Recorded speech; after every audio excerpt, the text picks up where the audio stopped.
ఈ లోతు గురించి కొన్ని విషయాలు మనం ధ్యానించే ప్రయత్నించాలి.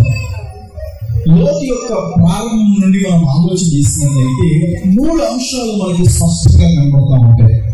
ఆ 3 అంశాలు ఏంటంటే, మొదటిగా విధేయత. మొదటి ఏంటండి? విధేయత. రెండవదిగా విస్తరణ లేక ఆశీర్వాదం. రెండవదిగా విస్తరణ. మూడవదిగా విభేదం. మూడవది ఏంటండి? విభేదం. ఈ 3 విషయాలు మీరు గుర్తుంచుకునే ప్రయత్నం చేయండి.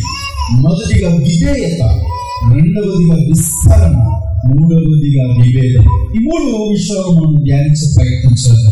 ఎందుకు సేవకులు కొన్ని సందర్భాల్లో ఇలాగ అంశాల వారిగా వాక్యం చెప్పే ప్రయత్నం చేస్తారు అంటే, అలా అంశాలు చెప్తూ ఉన్నప్పుడు ఆ 3 అంశాలు మీకు గుర్తుండే చాలు, సందేశం అంతా కూడా మీకు గుర్తుండే అవకాశం ఉంటుంది. దేవునికి స్తోత్రం కలుగును గాక. రైట్. ఎవరు ఈ లోతు అని మనం ఆలోచన చేసినట్లయితే, లోతు ఎవరు అని అంటే అబ్రహాము యొక్క సోదరు కుమారుడు, అనగా అబ్రహాము యొక్క తమ్ముడు కొడుకు లోతు. అది మనకి ఎక్కడ కనబడుతుంది రాష్ట్రంగా అంటే, మీరు తీసుకుని 11వ అధ్యాయం 27వ వచనం నుంచి మనం చూద్దాం. తెరహు వంశావళి ఇది. తెరహు నాహోరును హారాను కనెను. లోతును కనెను. చాలా ఇక్కడ మనకి వీరి వంశావళి మనకు కనబడతా ఉంటారు. అబ్రహాము యొక్క తండ్రి గారు ఎవరండి? తెరహు అబ్రహామును, నాహోరును, హారాను కనెను. అనగా 3 కుమారులు కలిగి ఉన్నాడు. ఆ 3 కుమారుల్లో అబ్రహాము కుమారులు మనం ఆలోచన చేసినట్లయితే ఇస్సాకు, ఇష్మాయిల్ వస్తారు. తర్వాత హారాను కుమారుడు ఎవరు అంటే లోతు. ఇప్పుడు ఈ లోతు అబ్రహాముకి ఏమవుతాడంటే, లోతు ఏమవుతాడంటే అబ్రహాము యొక్క తమ్ముడి కుమారుడు. అనగా లోతు అబ్రహాముకి ఏమవుతాడంటే, అనగా అబ్రహాము లోతుకి ఏమవుతాడంటే పెద్దనాన్న అవుతాడు. అంతే కదండి, పెద్దనాన్న అవుతాడు. ఇది ఈ వంశాల గురించి మనము ఆలోచన చేసినట్లయితే మనకు కనబడేది. కొంతమందికి లోతు ఎవరో, అబ్రహాం ఎవరో, వీరి యొక్క రిలేషన్ ఏంటో చాలా మంది కన్ఫ్యూజ్ అవుతూ ఉంటారు.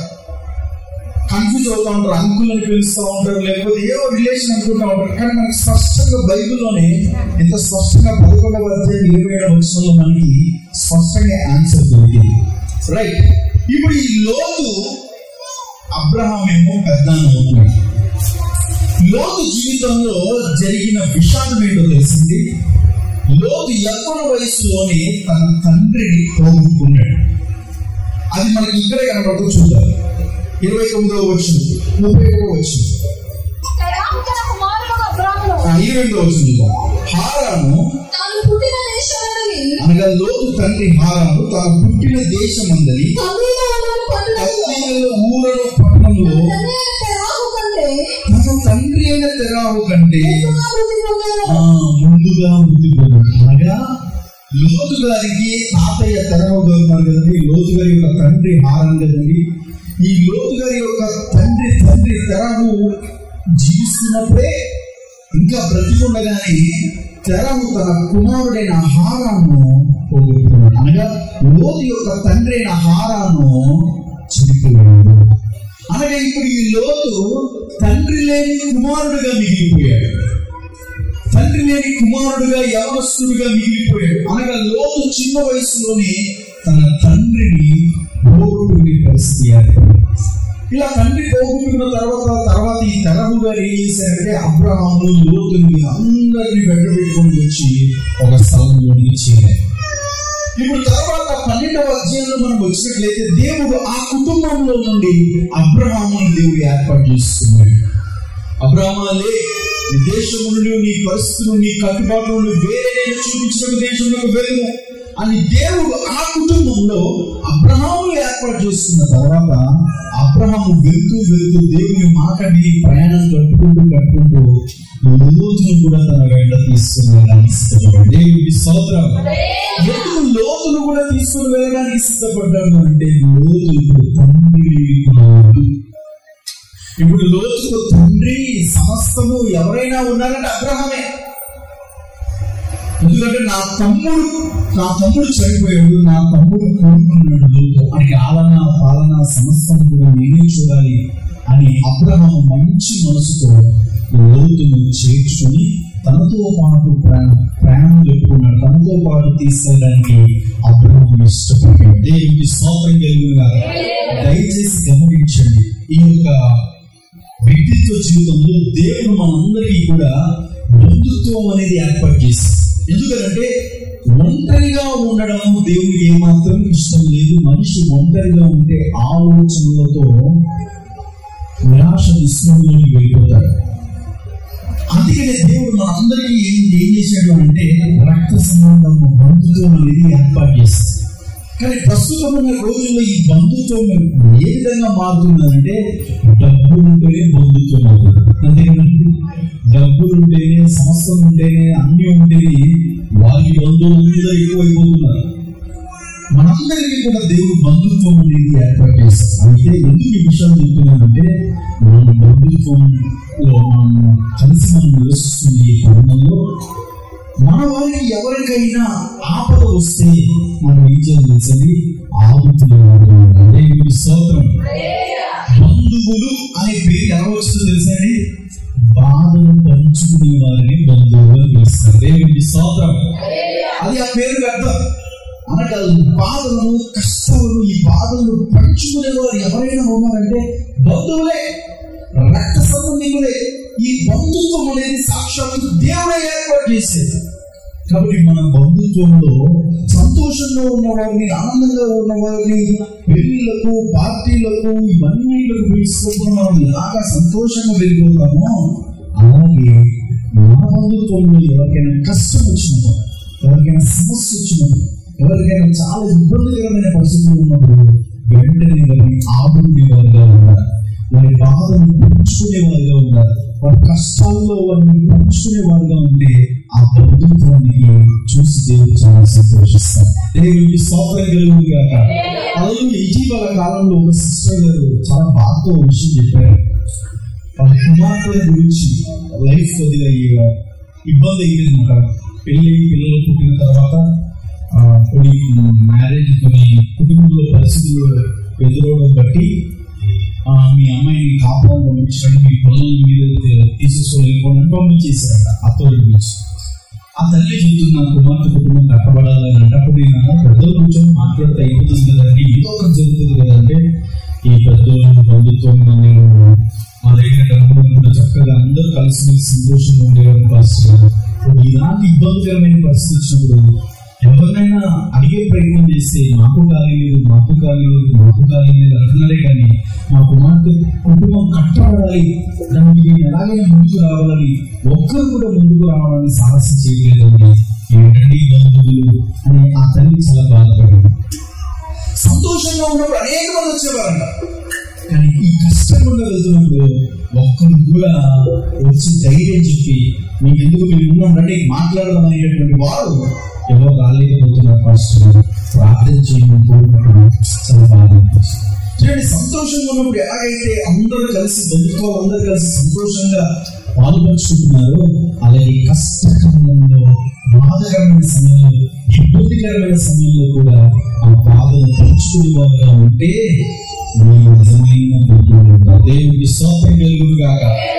ఇప్పుడు అబ్రహాం చేసిన మంచి పని ఏంటంటే, నా తమ్ముడు లేడు, నా తమ్ముడు కొడుకున్నాడు, ఈ లోతును ఆలాపాలన అన్ని నేనే చూసుకోవాలి అని తమ్ముడు కొడుకైన లోతును వెంట పెట్టుకోవడానికి తీసుకుని వెళ్ళినప్పుడు, ఇదిగో లోతు, దేవుడు నన్ను పిలిచాడు, సర్వశక్తి కలిగిన దేవుడు నన్ను ఏర్పరచుకున్నాడు, ఆయన నాకు వాగ్దానం చేశాడు. కాబట్టి ఆ దేవుని పిలుపును పొందుకొని, దేవుని వాగ్దానాన్ని పొందుకొని మేము బయలుదేరుతున్నాం. లోతు, నువ్వు నాతో పాటు వస్తావు అంటే తన పెదనాన్న గారికి లోతు ఏం చేసే తెలిసింది, విధేయత చూపించాడు. దేవుడికి స్తోత్రం కలుగునుగాక.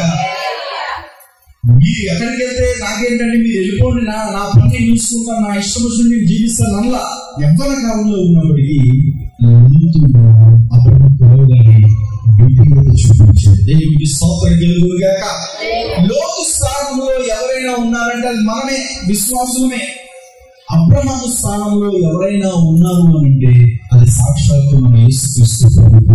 దేవుడికి స్తోత్రం. దేవుడు రమ్మని సెలవిచ్చినప్పుడు, దేవుడు పిలిచినప్పుడు దేవుడు విధేయత చూపించు అని దేవుడు ఆజ్ఞాపించినప్పుడు మరో మాట చెప్పకుండా దేవుని మాటకు మనం ఏం చేయాలో తెలుసని విధేయత చూపించాలి. విశ్వాసంతో విధేయత చూపించి దేవుడు చెప్పినట్టుగా మనం నడిచేవారుగా మనం ఉండాలి.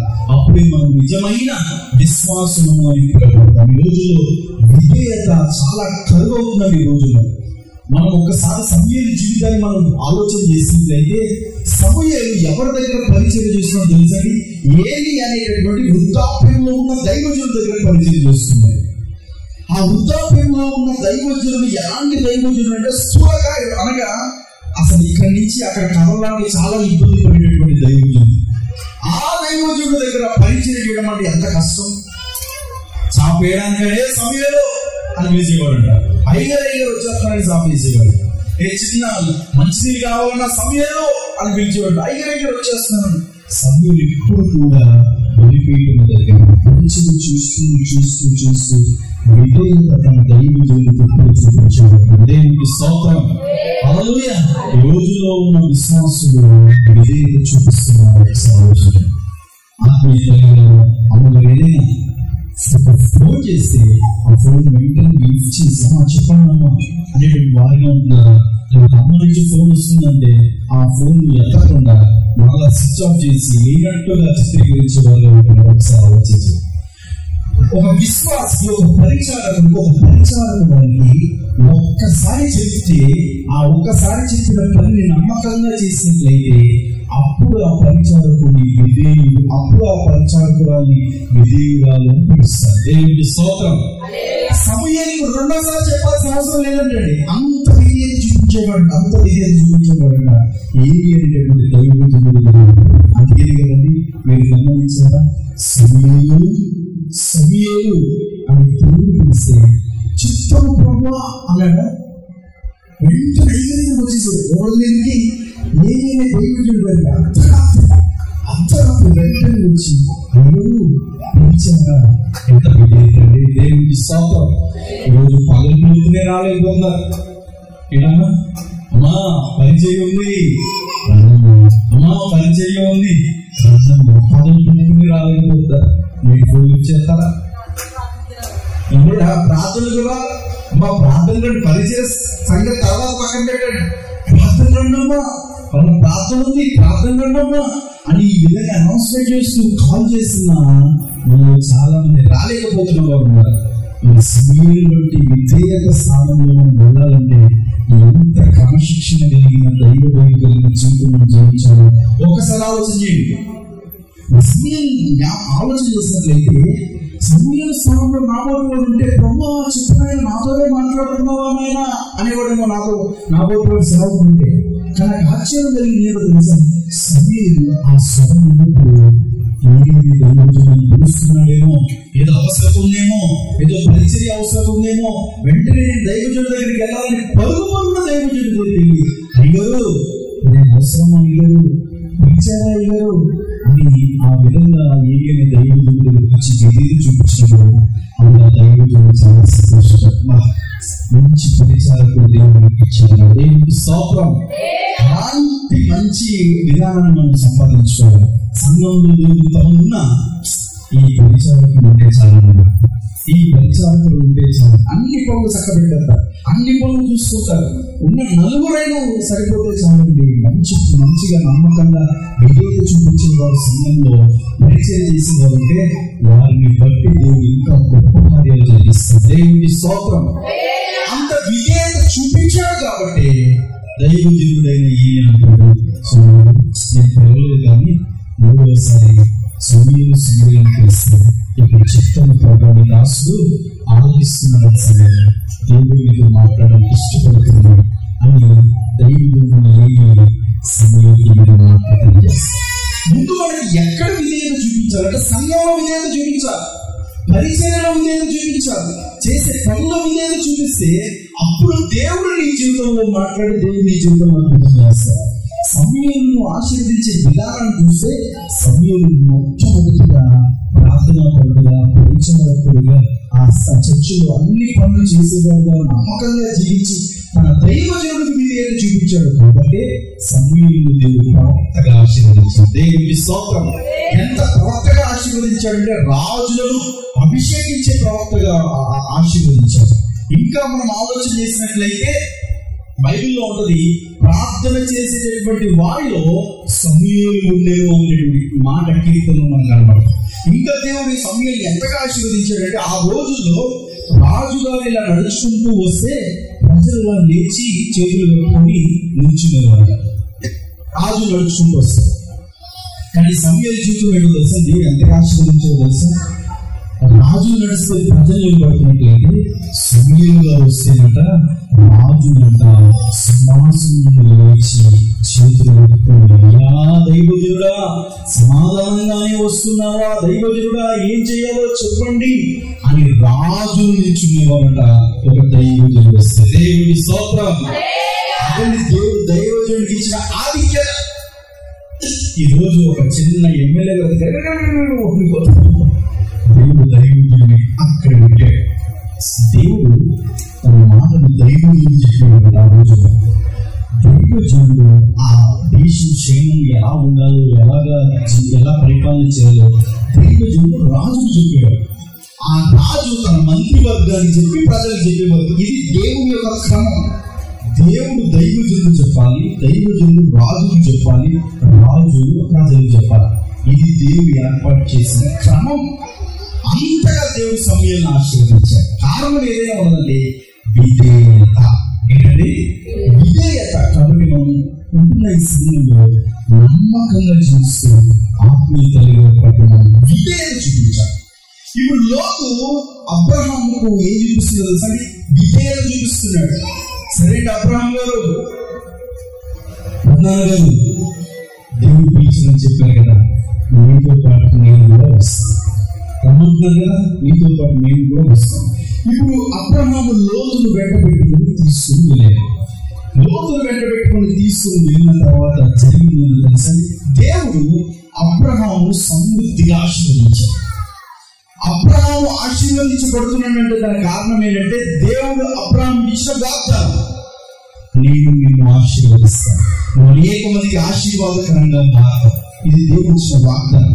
ఆ వాగ్దానం అబ్రహాం జీవితంలో నెరవేర్చబడుతున్న కారణం ఏంటంటే అబ్రహాము దేవుని యొక్క మాటను బట్టి వెంబడించుకుంటూనే వెళ్ళిపోయాడు. దేవుని మాటకు లోబడి వినేది అబ్రహాం కూడా చూపించాడు. కాబట్టి అబ్రహాము దేవుడు క్రమక్రమంగా పశువులు సంపదలు అన్నిటితో అబ్రహాము దేవుని ఆశీర్వదించాడు.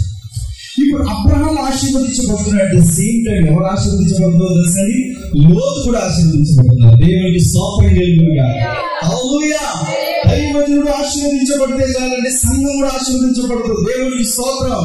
దైవజనుడు వాళ్ళ కుటుంబం ఆశీర్వదించబడితే చాలండి, సంఘంలో ప్రతి ఒక్కరిని దేవుడు ఆశీర్వదిస్తాడు. ఎందుకంటే ఆ ఆశీర్వాదము దైవజనులో ఉంటుంది కనుక ఎవరినైతే వారు ఆశీర్వదిస్తారో వారు ఆశీర్వాదకరంగా మారుతారు. దేవునికి స్తోత్రం. ఇది దేవుడు దైవ సేవకులకు ఇచ్చిన వాగ్దానం. అబ్రహాము, నేను ఆశీర్వదిస్తున్నాను, నువ్వు ఎవరిని ఆశీర్వదిస్తావో చూడు, వారిని కూడా నేను ఆశీర్వదిస్తాను. ఎందుకు దైవజనుడు ఇక్కడ నిలబడి వాక్య పరిచయం ఎంత చేసి ప్రార్థన చేసి ఆశీర్వదిస్తారో తెలుసండి.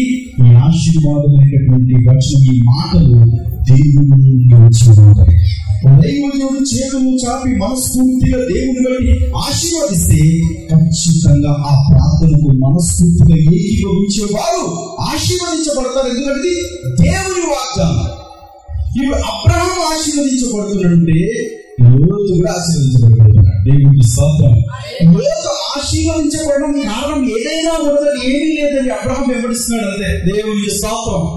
అబ్రహాం వెంబడిస్తున్నాడు, తన పెద్దనాన్న గారు వెంబడిస్తున్నాడు. తన పెద్దనాన్న గారు ఎక్కడికి వెళ్తే అక్కడికి వెళ్తున్నాడు, ఎక్కడ ఉండమంటే అక్కడ ఉన్నాడు, ఏం తింటే అది తింటున్నాడు. లోతు కూడా ఆశీర్వదించబడుతున్నాడు. లోతు కూడా పశువులు పెరిగిపోయి ఆ లోతు పశువును చూసుకునే పశువుల కాపర్లు కూడా పెరిగిపోతా ఉన్నారు. అంతగా మీరు ఆశీర్వదించబడ్డారు. ఎంతగా ఆశీర్వదించబడ్డారు అంటే ఒకసారి మనం చూద్దాం. 13వ అధ్యాయం 5వ వచనం. అబ్రాముతో కూడా వెళ్ళిన లోతును గొడ్లు గుడారములో ఉండెను గనుక వారు కలిసి నివసించుటకు ఆ ప్రదేశము చాలకపోయెను.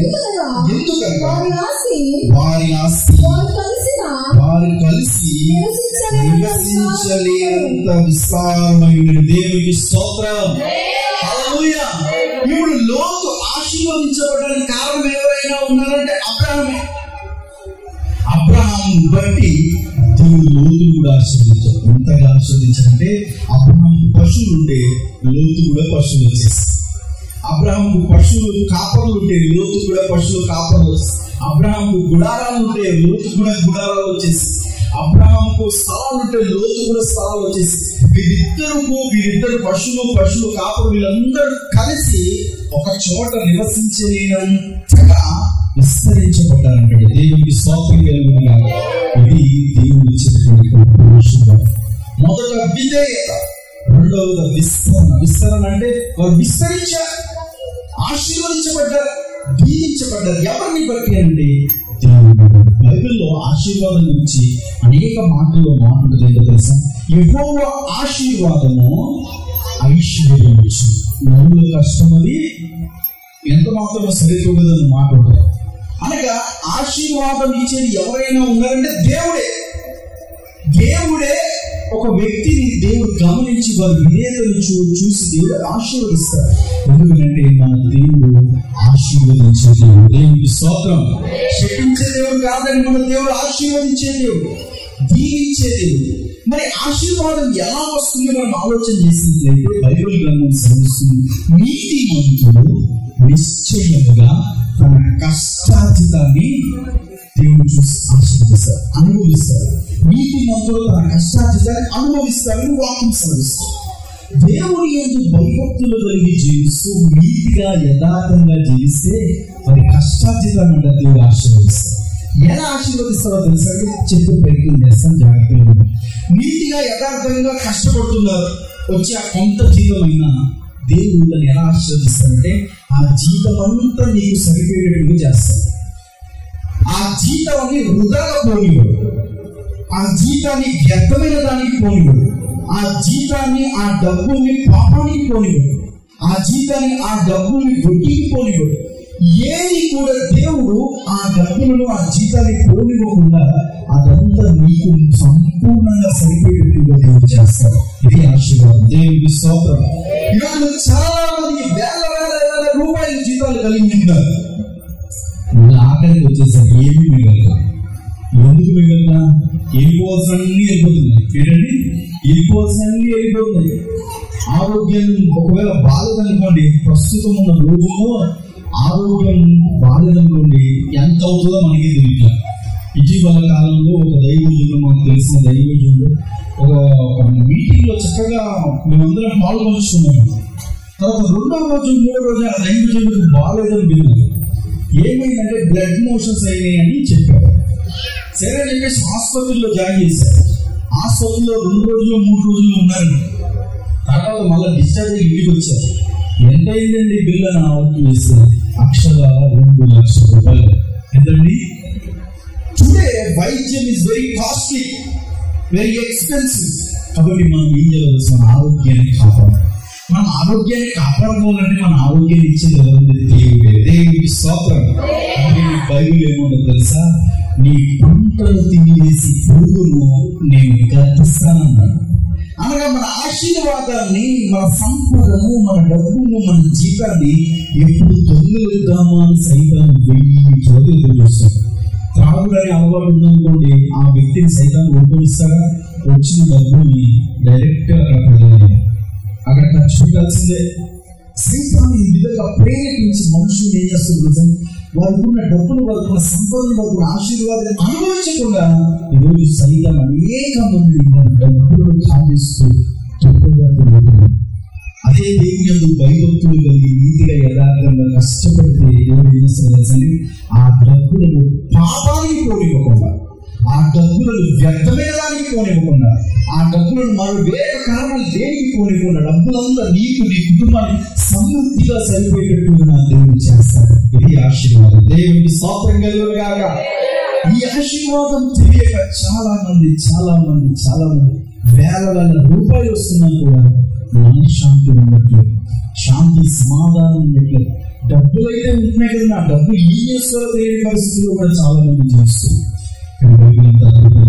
నీతిమంతులు నిశ్చయంగా తన కష్టాజితాన్ని అనుభవిస్తారు. ఆ విధంగా ఎవరైతే నీతిగా యథార్థంగా కష్టపడుతున్నారో మీ కష్టాజితాన్ని వ్యర్థంగా పొందకుండా మీరే అనుభవించేటట్టుగా దేవుని దీవించుగాక. ఆమేన్. ఇక లోతు అబ్రహామును బట్టి ఆశీర్వదించాడు, అబ్రహామును బట్టి దీవించబడ్డాడు, అబ్రహామును బట్టి విస్తరించబడ్డాడు. ఇంతవరకు బాగానే ఉందండి. మూడో అంశానికి వచ్చినట్లయితే విభేదం. ఏంటండి? విభేదం. ఇక్కడ వచ్చిన సమస్య ఏంటో ఒకసారి చూద్దాం. 13వ అధ్యాయం 7వ వచనం. అప్పుడు అబ్రాము పశువుల కాపరులకును లోతు పశువుల కాపరులకును కలహం పుట్టేది. కనానీయులు పెరిజీలు ఆ దేశంలో కాపరులు. కాబట్టి అబ్రాము మనం బంధువులు కనుక నాకు నీకు నా పశువుల కాపరులకు నీ పశువుల కాపరులను కలహం ఉండకూడదు. చాలా దేవుని స్తోత్రం. మూడవది వివేదం. ఇక్కడ ఎందుకో మనస్పర్ధం ఏర్పడింది. ఏ మనస్పర్ధం అంటే ఇప్పుడు అబ్రహామును బట్టి లోతు దీవించబడ్డాడు కదా, అబ్రహామును బట్టి లోతు ఆశీర్వదించబడ్డాడు కదా, అబ్రహామును బట్టి లోతు కూడా పశువులు గొడ్లు అలాగే గుడారంలో వచ్చినాయి కదా. ఈ పశువులు కలిగి పశువుల కాపరులు కూడా లోతు కలిగి ఉన్నాడు కదా. ఇప్పుడు విచిత్రమైన సమస్య ఎక్కడ వచ్చింది అంటే అబ్రహాము పశువుల కాపరులకు లోతు పశువుల కాపరులకు గొడవ వచ్చింది, కలహం ఏర్పడింది, విభేదం ఏర్పడింది. ఈ కాపరు కలిసి కొట్టుకుంటున్నారు, వీరిద్దరు కూడా కౌలాడుకుంటూ ఉన్నారు. ఈ విషయము అబ్రహాము దగ్గరికి వచ్చింది. అబ్రహాము దగ్గరికి వచ్చినప్పుడు లోతుని పిలుస్తారు. లోతు ఇట్లా మనం ఏంటో తెలుసా? బంధువులను. ఎవరన్నాను? బంధువులు. నా తమ్ముడు కొడుకు నువ్వు. నా పశువుల కాపరులకు మీ పశువుల కాపరులకు గొడవై అది కాస్త మన వరకు మనస్పర్ధాలకు వచ్చేస్తుంది. కాబట్టి ఒక మాట చెప్తున్నాను, మీరు లోతు మనము బంధువులం కనుక మనకు కలహం ఉండకూడదు. దేవునికి స్తోత్రం. ఈ మాట చదివినప్పుడు నాకు చాలా సంతోషం అనిపిస్తుంది. ఎంత అద్భుతమైన మాట. బంధువులు అనేవారు కలహం ఉండకూడదు, శత్రుత్వం ఉండకూడదు, పగ ఉండకూడదు, ద్వేషాలు ఉండకూడదు, అసూయ ఉండకూడదు. కానీ అన్ని ఎక్కడ ఉన్నాయంటే ఇక్కడే ఉంటాయి. రక్త సంబంధికులు ఏం చేస్తున్నారు? మీ కుటుంబాన్ని విడగొట్టేస్తున్నారు, కుటుంబాల్లో సంతోషం లేకుండా చేస్తున్నారు, కుటుంబాల్లో ఆనందం లేకుండా చేస్తున్నారు. రక్త సంబంధికులు తోడబుట్టినాడే అన్నయ్య ఆశీర్వదించబడుతూ ఉంటే తమ్ముడు చూడలేకపోతుంది, తమ్ముడు ఆశీర్వదించబడుతూ ఉంటే అన్నయ్య చూడలేకపోతుంది, అక్క కుటుంబం బాగుంటే చెల్లి చూడలేకపోతుంది, చెల్లి కుటుంబం బాగా ఆశీర్వదించబడితే అక్క చూడలేకపోతుంది. అసూయలతో బంధువులందరూ నిలిపోతున్నారు. అసూయలతో శత్రుత్వం పెట్టుకొని అరే మన రక్త సంబంధికులే కదా, మనతో పుట్టినవారే కదా, వారు బాగుంటే తర్వాత దేవుడు మనల్ని కూడా ఆశీర్వదిస్తాడు కదా అనే భావన రాకుండా ఈ రోజుల్లో రక్త సంబంధికులు తోడబుట్టిన వారే బంధువులే శత్రుత్వాన్ని పెంచుకుంటున్నారు. ఆ శత్రుత్వాన్ని తీసుకొచ్చి దేవుడు తెలుసు సైతాన్. వాడు మనశ్శాంతి లేకుండా చేస్తాడు. వాడు సైతాన్ వారికి లోబడి రోజు సొంత రక్త సంబంధికులు ఏం చేస్తారు? విడిపోవడానికి ఇష్టపడుతున్నారు, కలిసి జీవించలేకపోతున్నారు, కలిసి మాట్లాడలేకపోతున్నారు, కలిసి ముఖాన్ని కూడా చూడలేకపోతున్నారు, చిరునవ్వుతూ ముఖం చూసి పలకరించలేకపోతున్నారు. ఎక్కడికి వెళ్ళిపోతున్నారు సమాజం? టెక్నాలజీతో ఆశీర్వదించబడుతున్నామా? టెక్నాలజీలో ఇంకా మరింత స్థాయికి వెళ్తున్నామా? లేకపోతే రక్త సంబంధికులు దూరం అయిపోతున్నామా? ఒకసారి మనం ఆలోచన. అబ్రహాము అంటాడు, లోతు ఇట్లా మనము బంధువులను కనుక మనకు కలహం ఉండకూడదు, మనస్పర్ధలు ఉండకూడదు. నిజంగా మీకు కలహం ఉందని అబ్రహాముకు లోతుకు జరిగిందా? లేదండి. ఎక్కడ జరిగిందో తెలుసండి? అబ్రహాం పశువుల కాపరులకు లోతు పశువుల కాపరులకు. ఇంకా బాగా అర్థమవుతుంది, అబ్రహాం పనివారికి లోతు పనివారికి వారికి గొడవ వీరి వరకు మనస్పర్ధలు వచ్చేస్తాయి. మనం ఆలోచన చేసి ప్రతి కుటుంబంలో ఎక్కడ గొడవ ప్రారంభమవుతుందో తెలుసండి, ఎక్కడ సమస్య అవుతుందో తెలుసండి. కుటుంబంలో నలుగురు ఉంటే ఆ నలుగురిలో సమస్య రాదండి. ఎక్కడికి తీసుకొస్తాడో సైతం తెలుసా? బయటికి తీసుకొస్తాడు. ఈ తల్లి గారు ఇంట్లో ఉన్న విషయాలన్నీ ఎక్కడ చెప్తుంది? బయటికి చేరగలుగుతారు. ఆ బయటికి చేరవేసినప్పుడు నీ కుటుంబం సంతోషంగా ఆనందంగా ఉండాలని సలహాలు ఇస్తున్నారు ఈ రోజుల్లో బయట. ఇంకా ఎగస్ట్రా మాటలు చెప్పేసి మీ కుటుంబం నాశనం అయిపోతా, ఇప్పుడు నాశనం అయిపోతా అని 1000 కళ్ళతో బయట ఎదురు చూసేవారు చాలా మంది ఉన్నారు. వాళ్ళ దగ్గరికి వెళ్ళి నీ కుటుంబ సమస్యలని చెప్తున్నావు. వాళ్ళు మంచి సలహాలు ఇస్తారనుకుంటున్నావా? లేదండి, నీ కుటుంబం పాడైపోయే సలహాలు ఇస్తారు.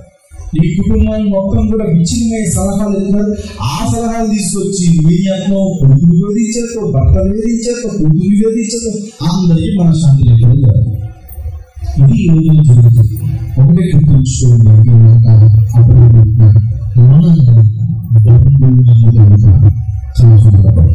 ఆత్మీయంగా మనం ఆలోచన చేసినట్లయితే, ఆధ్యాత్మికంగా పరంగా మనం ఆలోచన చేసినట్లయితే, అబ్రహాము లోతుకు చెప్తున్నట్లుగా మన బంధువులము కలహం ఉండకూడదు అని చెప్తున్నట్లుగా దేవుడు సంఘం గురించి చెప్తున్నాడు. ఈ మాట ఏ మాట అంటే, సంఘం విశ్వాసులందరూ కూడా బాడీ ఆఫ్ క్రైస్ట్, అనగా క్రీస్తు శరీరంలో అవయవం వంటి వారమై ఉన్నాము. ఈ క్రీస్తు శరీరంలో అవయవం వంటి వారమై ఉన్నాము కనుక మనం అందరం ఎలా ఉండాలని? సమాధాన ఆత్మతో ఉండాలి. దేవునికి స్తోత్రం. హల్లెలూయా. కానీ ప్రస్తుతం ఉన్న సంఘంలో జరుగుతున్న విచిత్రమైన పద్ధతి చెప్తాను. ఒక బ్రదర్ వస్తాడు, సంఘానికి వస్తాడు. ఎలా వస్తాడు? ఏమని తెలుసుకొని వస్తాడు? ఈ మందిరంలో దేవునితో మాట్లాడుతున్నాడు, ఈ మందిరంలో ప్రార్థన చేస్తుంటే దేవుడు నాకు జవాబిస్తున్నాడు, ఇక్కడ ప్రార్థన చేస్తుంటే మనస్ఫూర్తిగా ప్రార్థన చేస్తుంటే దేవుడు కార్యాలు చేస్తున్నాడు అని ఆ బ్రదర్, ఆ సిస్టర్ మందిరంలో మొట్టమొదటిగా వస్తారు. వచ్చినప్పుడు మందిరంలో ఎవరు తెలియదండి, ఎవరు పరిచయం లేదండి, కొత్తగా వస్తారు. కొత్తగా వచ్చి మంచి ఆత్మీయంగా బలపడుతూ, ప్రార్థనలో బలపడుతూ, ఆత్మీయంగా దేవుని మాటల చేత బలపడుతూ, చాలా ఆత్మీయంగా బలపడుతూ ఎదుగుతారు. ఇప్పుడు వీరికి కొంతమంది ఫ్రెండ్స్ అవుతారు. ఏమవుతారమ్మా? ప్రైజ్ ది లార్డ్ బ్రదర్ పక్కన ఉంటుందండి, ప్రైజ్ ది లార్డ్ సిస్టర్ అంటారు. ఎక్కడి నుంచి వచ్చారు ఇంకా ఈవినింగ్ ఏమైపోతారు? ఫ్రెండ్స్ అయిపోతారు. మొదటి నువ్వు ఎవరిని చూసి వచ్చావు? దేవుని చూసి వచ్చావు. ఇప్పుడు సంఘానికి నువ్వు ఎవరిని చూసి వస్తున్నావు తెలుసా? నీ ఫ్రెండ్ చూసి వస్తారా? వెళ్తున్నావా అని నువ్వు వెళ్తే నేను వస్తావా? ఏమా వెళ్తున్నావా? నువ్వు వెళ్తే నేను వస్తా, కలిసి నువ్వు ఎవరిని చూసినావు? మొదలు ఎవరిని చూసి వచ్చావు? దేవుని చూసి వచ్చావు. ఇప్పుడు నీ ఆత్మీయ స్థితిని చూడు చెప్తున్నా. ఇప్పుడు నువ్వు ఎవరిని చూసి వెళ్ళాలనుకుంటున్నావు? వాడు వెళ్తే నేను వెళ్తాను, ఆ సిస్టర్ మీద వెళ్తే నేను. అంటే దేవుని చూసి వచ్చావు. దేవుని చూసి వచ్చిన నీవు ఇప్పుడు నీ ఫ్రెండ్ని చూసి రావాలనుకుంటున్నావు. అంటే నీ స్థితిని ఎలా సరిగ్గా పఠనం చేస్తున్నాడో చూడండి. ఇప్పుడు నీ ఫ్రెండ్ని చూసి వస్తున్నావు. సరే నేను ఎంత నువ్వు కూడా వచ్చి ఓకే వస్తున్నాను, బాగా కలిసి ఉంటున్నా, సంతోషం, కలిసి పరిచయం, కలిసి పాడుతున్నాను, అన్ని బాగా. కొన్ని నెలలైన తర్వాత సరిగా మౌనంగా ఉంటాడా? ఏ ఫ్రెండ్తో అయితే నువ్వు కలిసి వస్తున్నావో, ఏ స్నేహితురాలతో అయితే నువ్వు కలిసి వస్తున్నావో, ఏ బంధుత్వంతో అయితే నువ్వు వస్తున్నావో, నీకు వాడికి భయం పెట్టేస్తాడు సరిగా, నీకు ఆమె గొడవ పెట్టేస్తాడు. ఇప్పుడు ఏమవుతుంది? మీ ఇద్దరు గొడవ అవుతారు. ఇప్పుడు గొడవ అయిపోయి ప్రార్థన అయిపోతుంది. ఇంటికి వెళ్ళిన తర్వాత ఇప్పుడు ఏం ఆలోచిస్తా తెలుసా? మమ్మల్ని కనుక ప్రార్థనకి వెళ్తున్నా తెలిస్తే నేను ప్రార్థన మాట్లాడతాను అని మీ బ్రదర్ అనుకుంటాడు. అవుతుంది. ఈ బ్రదర్ని ఏమనుకుంటాడు? వాడు ఎలాగే వెళ్తాడు కాబట్టి విచిత్రమైన తెలుసా? ఇద్దరు మానేస్తారు. విచిత్రమైన తెలుసా? ఈ ఇద్దరు అందరూ మానేస్తారు. ఎవరు చేస్తున్నారు? అంత సైతాలు ఏంటంటే ఒకసారి ఆలోచించు. ఎందుకు మందిరాన్ని మానేస్తున్నావు? పలానా బ్రదర్ ఒకటి మానేస్తున్నావు అని నువ్వు నమ్ముతున్నావు. అనగా ఆ డిసిషన్ వచ్చేసావు. అసలు నువ్వు ఎవరు బట్టి రావాలి? దేవుని బట్టి రావాలి. ఎవరు బట్టి రావాలని? దేవుని బట్టి రావాలి. ఇటీవల కాలంలో ఒక బ్రదర్ నాకు పరిచయం. ఆ బ్రదర్ ఒక సంఘానికి వెళ్ళేవారు. ఆ సంఘానికి వెళ్ళినప్పుడు నేను మాట్లాడినప్పుడు ఆ బ్రదర్ చూసి, బ్రదర్ పరిచయం చేసేవాడు, భోజనం పెట్టేవాడు గమనించాను. ఈ మధ్య నేను ఎందుకో ఆ బ్రదర్ చూసినప్పుడల్లా, ఏం బ్రదర్ బాగున్నారా, వెళ్తారా సంఘానికి అని అంటే, లేదు బ్రదర్ మానేసారు. అయ్యో మానేశారా? ఎందుకు మానేశారు? మీరు చక్కగా సంఘానికి వెళ్ళేవారు కదా, చక్కగా పరీక్షలో పాల్గొంచుకునేవారు కదా, భోజనం నాకు చాలాసార్లు మీరు బాగా చూసుకునేవారు కదా, మీ సంఘంలో వచ్చి వాక్యం చెప్పేవారు కదా అని మాట్లాడుతూ ఒక మాట అడిగారు. బ్రదర్ ఇది ఎందుకు మానేశారు మీరు? ఆ దైవజనుడు అంటే వేరే సంఘం, బయట సంఘం, వేమూరులో ఒక సంఘం, అక్కడ కూడా కొన్నిసార్లు వాక్య పరిచయం చేయాలని వెళ్ళేవారు. అప్పుడు అడిగింది, ఎందుకు బ్రదర్ మీరు మానేసారు? దైవజనుడు మంచి దైవజనుడే కదా, మంచి సంఘం అని అంటే, లేదు బ్రదర్ అసలు ఏం ఇబ్బంది లేదండి. ఏంటంటే పాస్టర్ గారు ఏమి ఇబ్బంది లేదు. మరి ఏంటంటే ఏంటంటే ప్రాబ్లం ఏం లేదండి. నాతో పాటు పరిచయంలో పాల్పంచిన సహోదరులతో నాకు ఇబ్బంది ఏమైందంటే ఏదో అండి మనీ ప్రాబ్లం ఏదో మొత్తానికి అయింది. మనోడు మందిరంలో కనిపిస్తే మాత్రం నాకు అసలు ఉండబుద్ధి అవ్వట్లేదు, అని చూడబుద్ధి అవ్వట్లేదు. అందుకే నేను ఎందుకు వచ్చి మీరు ఎలాగైనా వస్తున్నాడు నేనే మానేస్తానని చెప్పేసి నేను మానేస్తాను. ఓకే, మీరు మానేస్తాను. మీ ఫ్యామిలీని చక్కగా అక్కడ దింపొస్తున్నారా? నేను మాత్రం మా ఫ్యామిలీ ఎందుకు తింటామండి, మా ఫ్యామిలీని కూడా మానేసేసాను. ఈ బ్రదరే మానేది కాకుండా ఫ్యామిలీ అంతా మానేసేది. సరేనండి, ఇప్పుడు ఎక్కడికి వెళ్తున్నారు, ఎక్కడికి వెళ్ళట్లేదు, మరి ఏం చేస్తున్నారు? కొట్టులు చూస్తున్నారు. ఏం చూస్తున్నారట? ఒకప్పుడు ఈ బ్రదర్ ఏమి లేకపోతే నేను గమనించాను. బ్రదర్ ఏం లేనప్పుడు దేవుడు కొట్టుతో రంగా కిరణం ఉండదు, ఆ కొట్టు నుంచి దేవుడు ఆశీర్వదించాడు. ఇప్పుడు ఈ బ్రదర్ ఏం చేస్తాడట? సండే కూడా ఆ కిరణ కొట్టు చూస్తున్నాడు. అప్పుడు ఆ బ్రదర్ కూర్చోబెట్టి చెప్తాను, ఆదివారం మందిరంలో విసిద్ధాన్ని తర్వాత మీ కుటుంబాన్ని మానిపించేసి పిల్లలు చక్కగా సంతోషంగా వాళ్ళే మానిపించేస్తున్నారు. అది కరెక్ట్ కాదండి. దేవుడు మానిపించేసి మళ్ళా ఆ కుటుంబాన్ని మందిరాన్ని నడిపించింది. దేవుడికి స్తోత్రం కలుగునుగా. అంటే సైతాను చేసినటువంటి పని నువ్వు మొదటిగా దేవుడు చూసి వచ్చావు.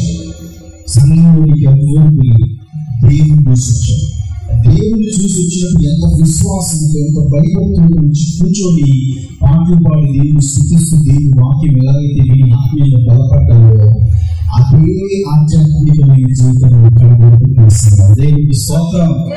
నువ్వు మందిరాన్ని మానేయడానికి ఎవ్వరుగా కారణం కాకూడదు, ఎవరు కారణం ఎత్తి చూడకూడదు. ఎందుకంటే నువ్వు మందిరానికి ఎందుకు వచ్చావు అంటే దేవుని చూసి వచ్చావు. లోపం ఎక్కడైనా ఉండదు, దేవుని లోపమే ఉండాలి. దేవుని లోపం ఎక్కడ ఉండదు, లోపం దేవుని ఉంటుంది. దేవునికి స్తోత్రం కలుగునుగా. కాబట్టి ఎప్పుడు కూడా దేవునితో మందిరంతో కాలం పెట్టుకోగలరు. అబ్రహాము మాట్లాడుతున్నాం.